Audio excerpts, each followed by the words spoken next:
I want to show to you that you can still eat your favorite foods and not worry about it. These are only 512 calories per cheesesteak burrito, 22 grams of fat and 47 grams of protein. The rest of the macro card is later on in the video, so make sure you stick around for that. And these are incredibly easy to make and they're delicious. Let's jump straight in. We're going to need one brown or yellow onion. This has just been diced into small pieces. All I've done is taken off the tip, leave the root intact, slice it in half, peel it, you know the drill. Slice across, making nice thin slices, stopping at the root. Make a horizontal slice if you like to do that. And then go through and dice this into those small to medium sized pieces, trimming off any excess flesh from around the root. Along with that, we're going to need some bell pepper or capsicum. This is finely diced and I'm using one red and one yellow. Green can be used as well, it doesn't really matter. And all I'm doing is standing this up and then slicing around that core, preventing any of those seeds going in. Also trim off any excess flesh as well. Lay it on its back, make thin slices, cutting this into battens. Rotate those battens 90 degrees and then dice into small to medium sized pieces. Try and get it the same size as the onion as well. Now the meat that I'm using is 800 grams or 1.7 pounds of rump steak. You can use sirloin, flank, skirt, all of that type of stuff. And what I've done is place this in the freezer for about 30 minutes. It's going to firm it up a little bit and make it so much easier to slice into even sized pieces. As for that, just go through, slice this into those thin strips. Get these consistent sizes because they will cook at the same rate that way. If they're all inconsistent, some's going to be cooked before the others and vice versa.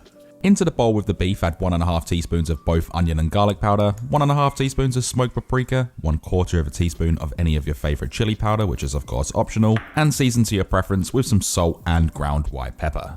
Get in there with clean hands, mix this all together, make sure all of that seasoning is combined into the meat, and what you should have is something that looks like this. Just make sure it's not all stuck together.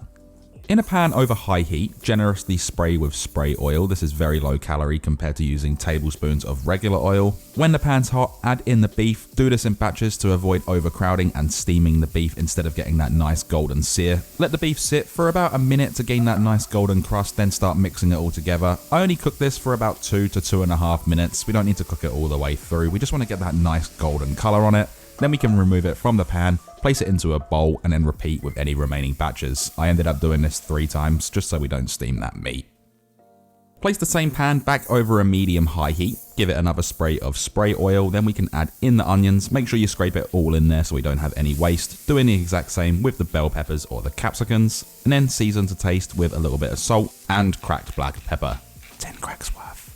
Let's start sauteing this for about 5 to 6 minutes, mixing it around regularly. This is going to pick up any flavor left behind from the beef, making these extra tasty. Keep it moving, that way it won't gain too much color. However, it will pick up quite a bit of color left behind from the beef. What you should have though is something that looks like this. Add the beef back in along with any resting juices, then add in 1.5 tablespoons of Worcestershire sauce.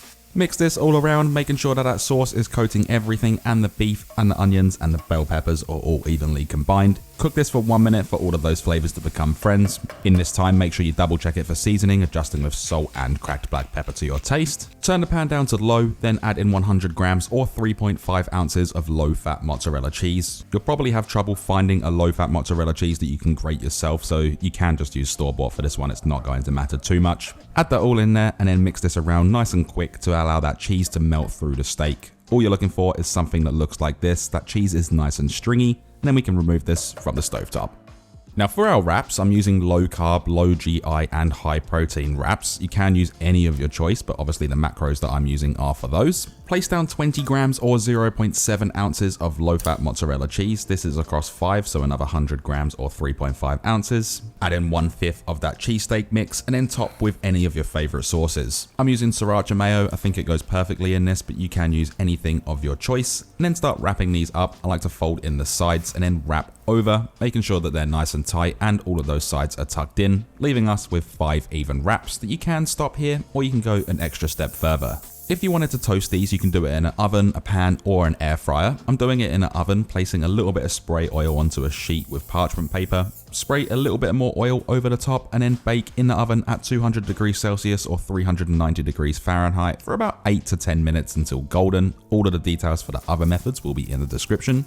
Wrap these up tightly in foil, food paper, Ziploc bags, or meal prep containers. That choice is all yours. I think they're better in foil because it's easier to reheat. When you're ready, slice them open with a nice sharp knife. Open them up, and what you should have is this beautiful cheesy steak burritos. They look incredible and they smell amazing.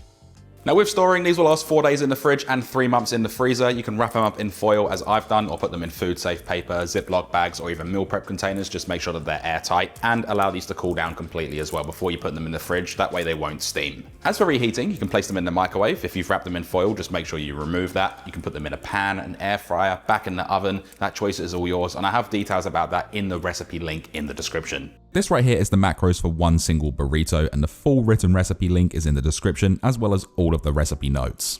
Other than that, we can then dig in.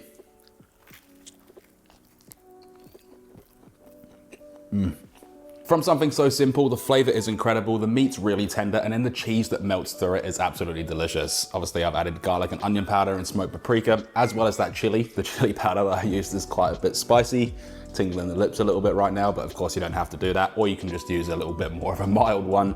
Let me know in the comments if you decide to make this, if you enjoy it, what you want to see next, and if you enjoyed this video, hit that like button, leave a comment for the algorithm, and subscribe, along with hitting the bell notification next to it, and I'll see you in the next one. Thanks for watching.